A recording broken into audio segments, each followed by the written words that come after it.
Shalom semua. Kita malam ini sampai kepada bab yang 13 ya, bagian yang pertama, dengan judul menyepelekan unmerited favor, kemurahan yang tidak layak kita terima. Bahasa Inggrisnya cheapened, ya mungkin nanti Pak Fen bisa lebih jelas ya. Mungkin menganggap murah ya gitu ya.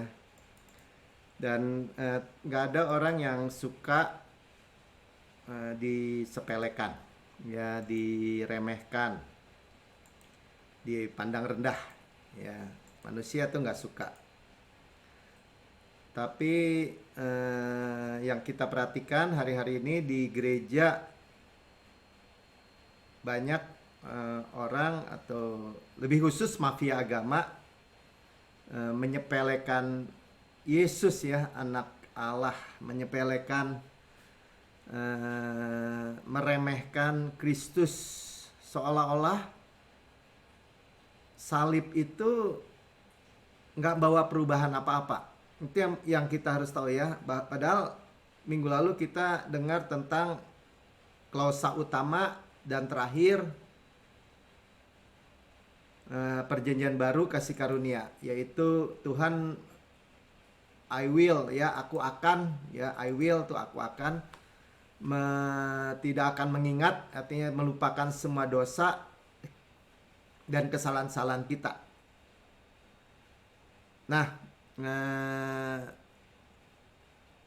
ketika orang menyepelekan atau meremehkan kemurahan yang tidak layak diterima atau unmerited favor ini, itu sama aja meremehkan pribadi Yesus ya. Tadi saya katakan seolah-olah salib itu tidak ada membawa perubahan apa-apa, pokoknya gitu aja. Nah, jadi dalam waktu dari 2012 setelah saya dipeluk oleh kasih karunia Tuhan secara radikal, kasih karunia hyperperesio atau tidak terbatas ini, saya mengambil keputusan ya, lebih baik menerima diremehkan atau direndahkan orang, atau lebih tepat tadi saya katakan mafia-mafia agama dan pengikutnya, demi kebanggaan saya, yaitu Yesus dan karyanya yang sempurna ya. Jadi itu pilihannya. Saya ngerasakan sebagai pembawa firman, menyampaikan Injil yang diberitakan oleh Rasul Paulus, Injil kasih karunia yang murni, tanpa percampuran, yang hanya supply Tuhan, tidak lagi mau dicampur sedikit pun kembali kepada di bawah penghukuman, itu diremehkan ya. Jadi dilecehkan ya. Sebenarnya beberapa orang percaya mungkin memang tulus ya untuk Tuhan. Tapi mungkin kalau kita lihat seperti Saulus juga, dia tulus untuk Tuhan. Tuhan Allah Abraham, Ishak, Yakub, Yahweh. Dia mau berkorban buat Tuhan. Ya, walaupun jadi teroris dia mau berkorban. Tetapi tanpa menyadari dia menjadi antikristus. Ya, dan fokus highlight utama dari bab yang ke-13 ini nanti khususnya tentang mungkin pengakuan dosa ya, yang terus-menerus, yang Paulus sebenarnya tidak pernah tulis. Setelah salib, Paulus tidak pernah tulis ya. Ya, jadi 1 Yohanes 1 ayat 9 yang nanti jadi banyak dibicarakan di bab 13 ini, 30-40 tahun sebelumnya Rasul Paulus nggak pernah tulis ya tentang pengakuan dosa. Jadi dosa baru diampuni kalau diakui. Setelah di dalam Yesus tentu saja, setelah di dalam Yesus ya. Nah, kan menyepelekan unmerited favor tadi saya katakan artinya menyepelekan sebenarnya pribadi Yesus. Anak domba Allah. Kalau dibilang bahwa Yesus itu anak Allah, penguasa langit dan bumi, termulia, yang paling berharga, anak tunggal Allah, teragung tentu saja. Dan kasih karunia itu memang pribadi Yesus. Ya, karena begitu besar kasih Allah akan dunia ini sehingga ia mengaruniakan anak yang tunggal, yang satu-satunya ini. Nah, jadi bagaimana dunia ini membenci atau meremehkan ya hal yang luar biasa ini. Hal yang sangat luar biasa namun sangat diremehkan sebenarnya. Ya, disepelekan, dihinakan. Nah, kalau kita mau lihat itu ya kita lihat aja sebelum salib, sampai salib itu kan. Jadi Yesus sangat-sangat dihinakan, direndahkan. Ya, bahkan dia anak Allah begitu direndahkan. Nah, jadi tidak ada yang bisa hal yang begitu sangat diremehkan selain kemurahan Tuhan yang gak layak ini. Nah, saya akan mulai dengan Yohanes 15 ayat 18. Dikatakan jikalau dunia membenci kamu, jadi sebenarnya dalam tanda petik wajar memang Yesus itu dibenci. Kalau dibenci ya tentu diremehkan sehebat apapun. Bahkan Tuhan Yesus katakan gini, sebenarnya kalian membenci aku, mau bunuh aku kenapa sih? Karena aku berbuat baik gitu. Aneh juga ya. Jadi dari sisi perbuatan Yesus nggak ada alasan untuk dibunuh. Tetapi karena dia membawa kemurahan Tuhan yang tidak layak manusia terima atau dunia terima, dan bahkan dia mengorbankan dirinya untuk mati, untuk menebus, untuk menanggung semua dosa penghukuman manusia. Nah, karena itu ya dibenci. Ya, ingatlah bahwa ia telah lebih dahulu membenci aku daripada kamu. Ya, jadi dunia lebih membenci Yesus dulu. 19. Sekiranya kamu dari dunia, nah kita bukan dari dunia, kita di dalam dunia, tapi kita bukan dari dunia, ya di dalam dunia tapi bukan dari dunia. Dengan ayat ini, tentu dunia mengasihi kamu sebagai miliknya.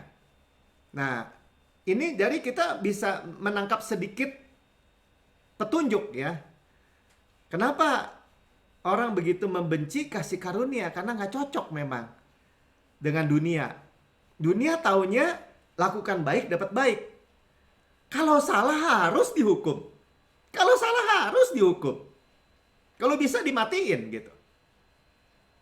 Ya kayak kemarin, saya nggak usah kemarin ya, hari ini saya nonton lihat ada beberapa kisah di TV maling motor gitu. Kalau bisa dimatiin gitu. Maling motor digebukin sampai mati. Ya harus dihukum. Jadi ketika diberitakan bahwa penghukuman kita itu ditanggung oleh Yesus dan kamu tidak dihukum lagi, ya harus dibenci. Ya, jadi tentulah dunia mengasihi kamu sebagai miliknya kalau dari dunia. Tetapi karena kamu bukan dari dunia, jadi ini kedudukan. Kita bukan dari dunia. Melainkan aku telah memilih kamu dari dunia. Kita di dalam dunia tapi bukan dari dunia. Sebab itu dunia membenci kamu. Nah ini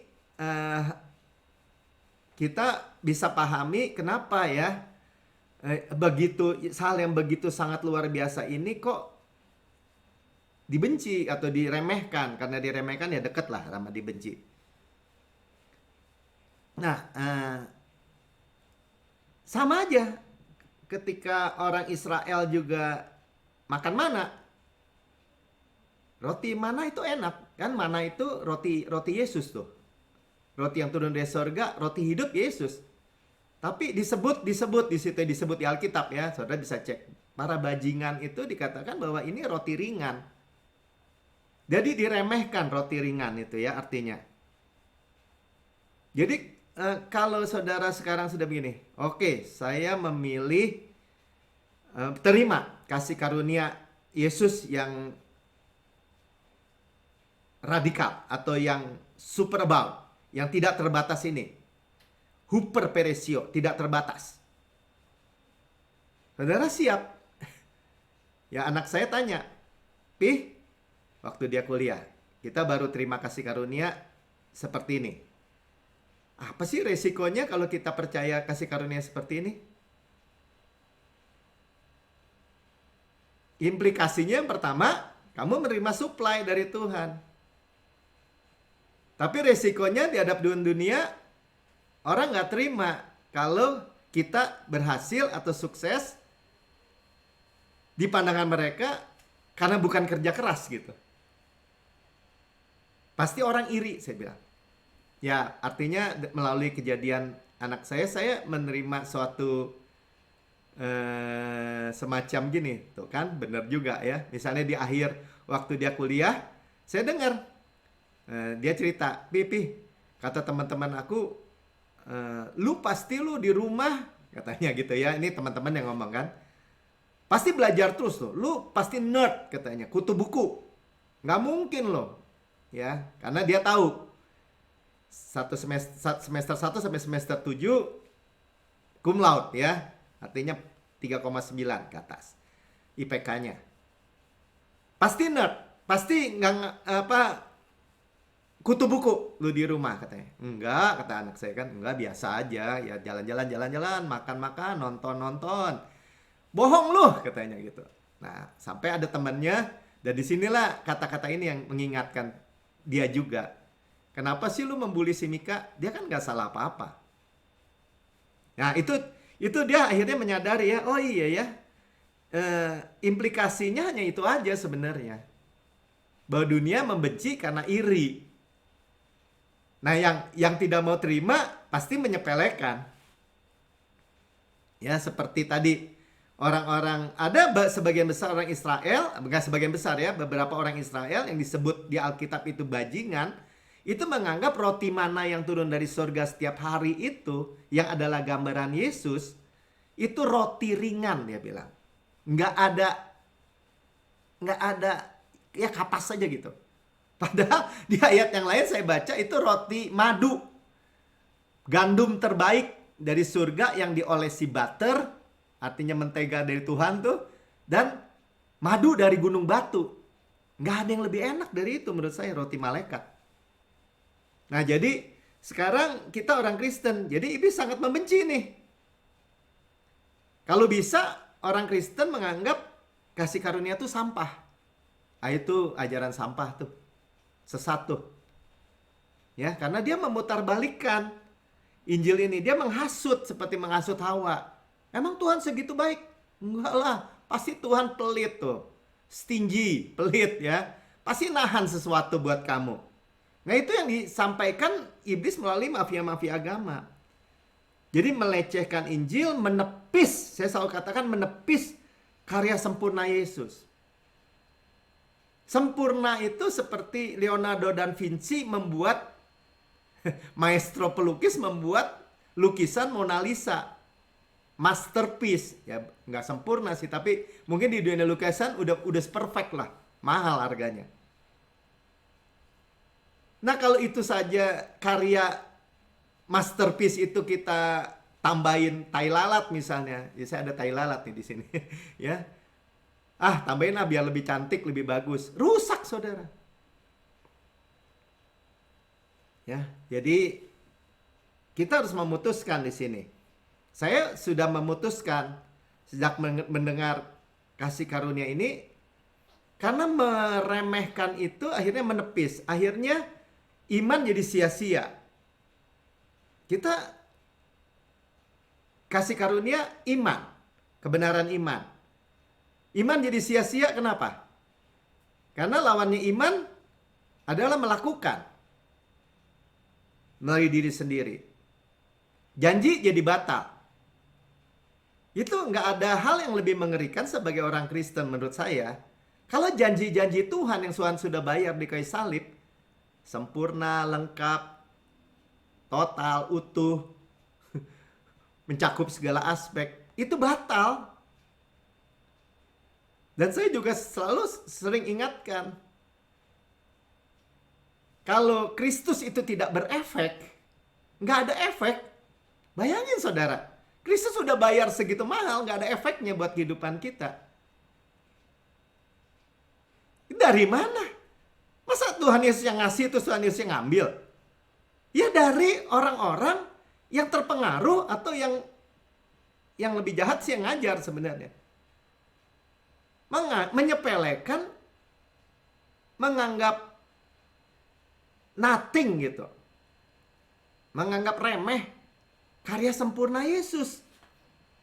Mendingan nggak percaya Yesus saja kalau saya begitu ceritanya. Ya, jadi sejak itu ya memang harus kalau disepelekan, ya saudara sadar, ya nanti kita juga disepelekan mungkin.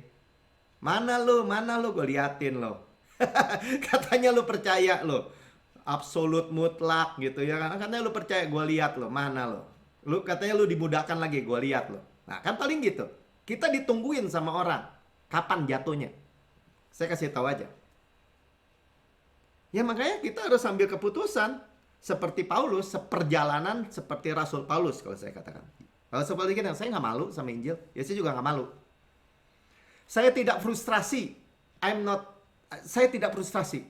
Saya tidak melepas kepercayaan saya. Saya tidak menolak. Saya pegang terus janji Tuhan. Pegang teguh. Nah itu lawannya menyepelekan. Saya nggak say sorry dengan ini. Ya, untuk keselamatan kekal, keselamatan total, utuh. Utuh itu artinya apa? Yang mengangkut semua dimensi, semua aspek, semua spektrum. Ya, dan cuma-cuma. Bayar nggak Pak Melki? Nggak bayar. Nggak malu saya. Nggak say sorry. Kalau Paulus bilang gini, segala dosa kamu diampuni dan kamu dibenarkan sepenuhnya. Amin. Nggak pakai tapi. Amin. 100%. Ya, jadi urusan dosa begitu. Tapi kan kamu bikin dosa lagi. Ya justru itu. Ya bahwa Tuhan itu tidak lagi mengingat dosa dan kesalahan mereka. Kalau kita nggak bikin dosa, Tuhan mau ingat apa? Ya nggak ingat juga. Ya sama aja. Tapi kalau kita salah, Tuhan katakan nih, sekarang tidak ada lagi penghukuman siapa yang di dalam Kristus. Itu baru ada artinya. Buat apa? Tidak ada penghukuman. Orang saya nggak bikin salah. Tapi kalau kita masih gagal, kita bilangnya, Tuhan katakan, pertama, dosa kamu tidak akan pernah mungkin aku ingat lagi. Tidak akan pernah mungkin double negatif. Kita udah dengar di bagian bab yang ke-12. Itu baru berarti. Ya, kita disucikan terus-menerus dengan darah. Kita di bawah air terjun darah. Itu baru ada artinya. Ya nggak say sorry nih soal ini. Jadi di sini nih kenapa saya lompat teguh dibandingkan dengan menyepelekan gitu. Harus lantang aja mendeklarasikan saya adalah kebenaran Allah dalam Kristus. Ini urusan hidup dan mati menurut saya jadinya. Ya, karena kalau disepelekan nggak ada artinya. Ya. Tidak dihargai, dikatakan gini, itu cheap grace. Terus kita udah malu aja. Banyak nggak orang yang begitu?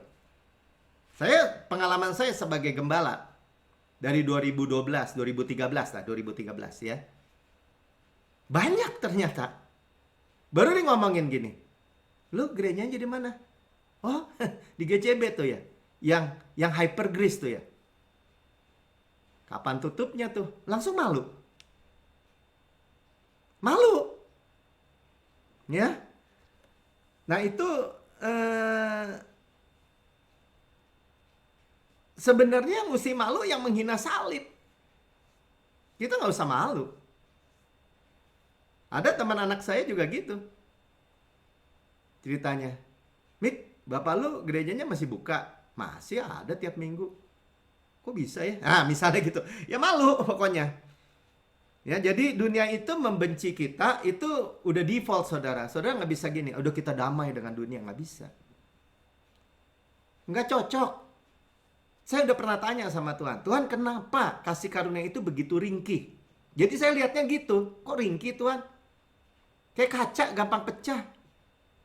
Orang, wah saya kasih karunia, saya kasih karunia. Besok-besok baru di ngadepin orang seolah-olah dia malu aja.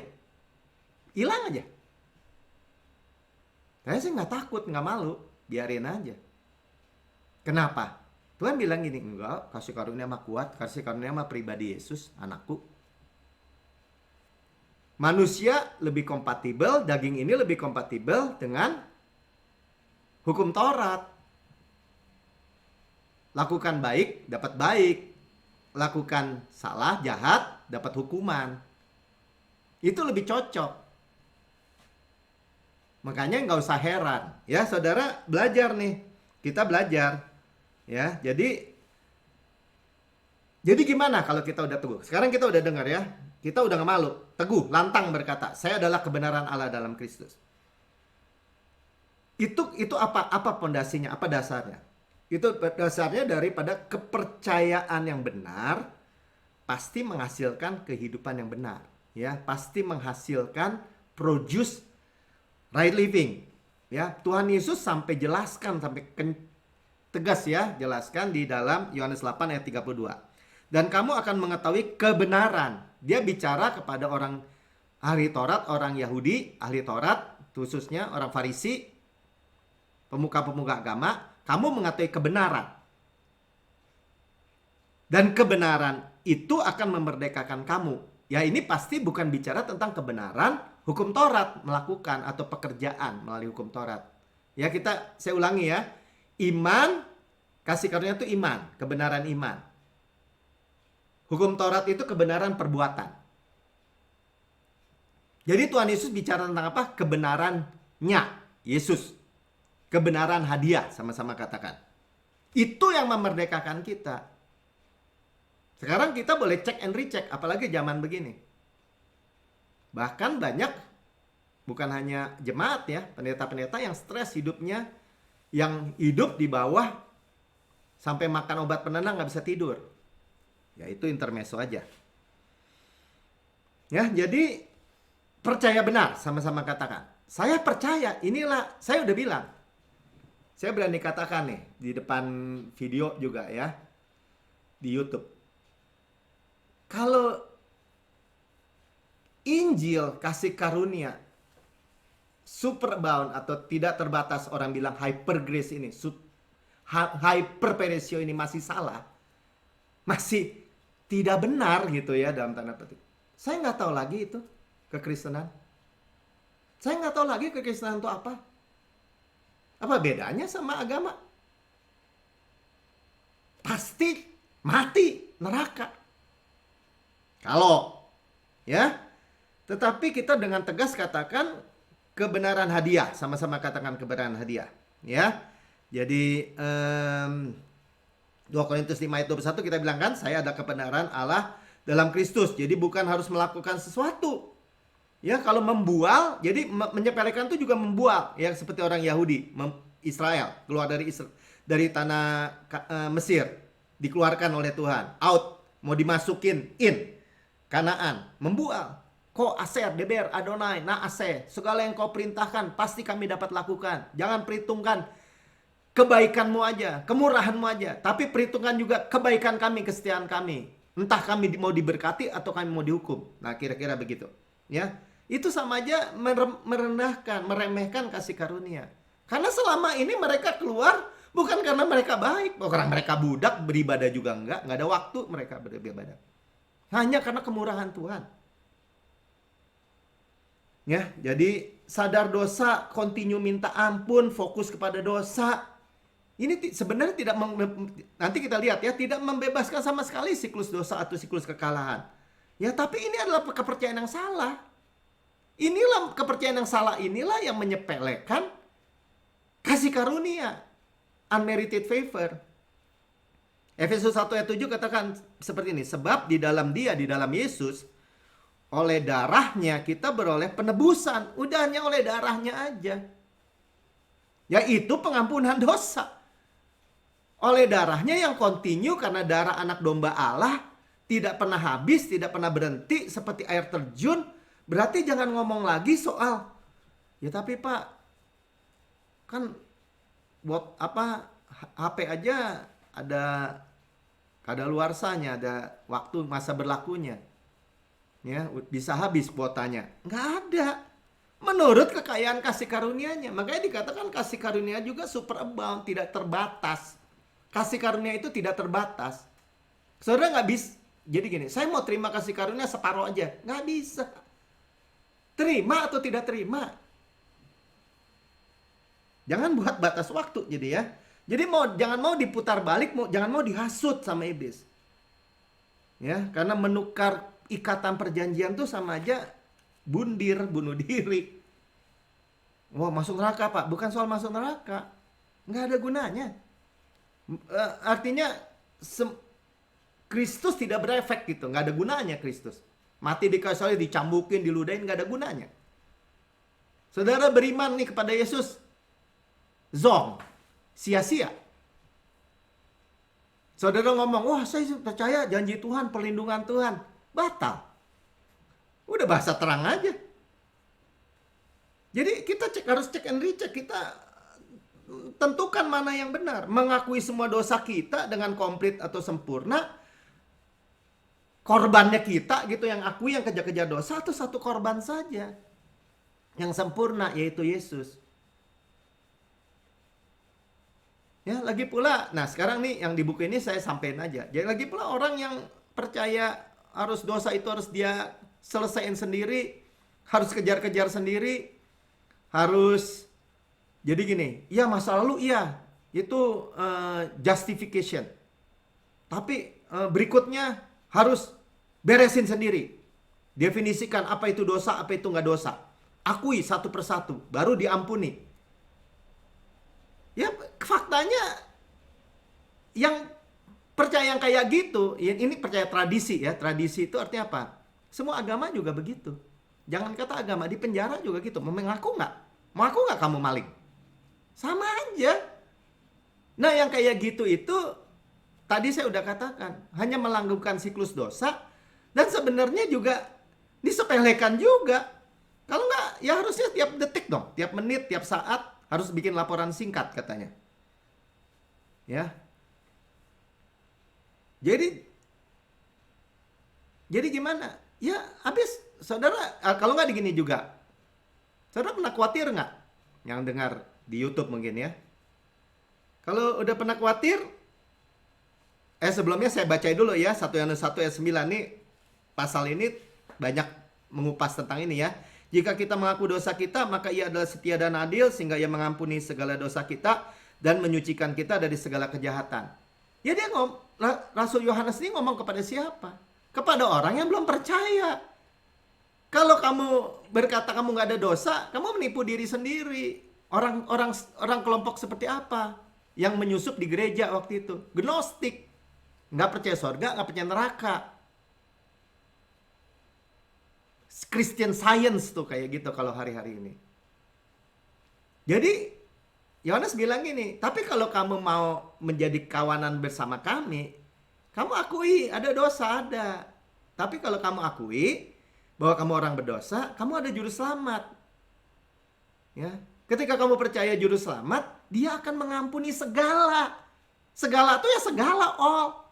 Dan menyucikan kamu dari segala kejahatan. Kuasa penebusan, kuasa kebangkitan. Ya.